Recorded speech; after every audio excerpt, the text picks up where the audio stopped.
Чуваш телендә җырлыйлар, укыйлар, аралашалар. 4 елдан артык Гулькин мәктәбе укучылары чуваш телен өйрәнә. Хәзер исә бергәләп халыкара туган тел көнен билгелиләр. Чарада республиканың Чуваш милли мәдәни автономиясе вәкилләре дә катнашты. Укучылар кунакларга ачык дәрес күрсәтте. Ку илемле пакша. Ку илемле пакша. Изучают язык с удовольствием. Для них это видно, что довольно-таки интересно, такой интерес неподдельный. И, может быть, даже где-то местами необычным. 9 еллык мәктәптә 18 укучы белем ала. Алар арасында татар, рус керәшеннәре бар.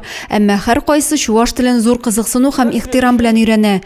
Әти-әниләр соравы буенча 21 елдан укыту программасына чуваш теле дәресләре кертелә.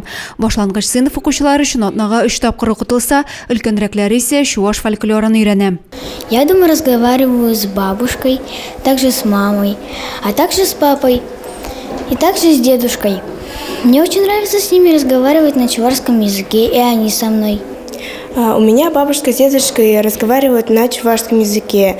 И я уже тоже изучаю чувашский язык 3 года, и уже могу понимать их и разговаривать с ними. И я считаю, что нужно знать свой родной язык, оберегать его, для того, чтобы он дальше процветал. Мәктәптә шулай ук чуваш халкының мәдәнияты, гореф-гадәтләрен өйрәнүгә дә зур игътибар бирелә. Авылның 10 елдан артык тарихы булган Палан фольклор ансамбле яшь буынга үрнәк.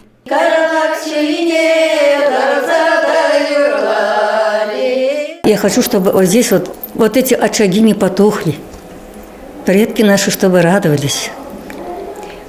Чтобы молодежь приехала подольше. Может, приедут вот так. Дети появятся, чтобы старики жили, радовались со своими детьми, внуками, как раньше.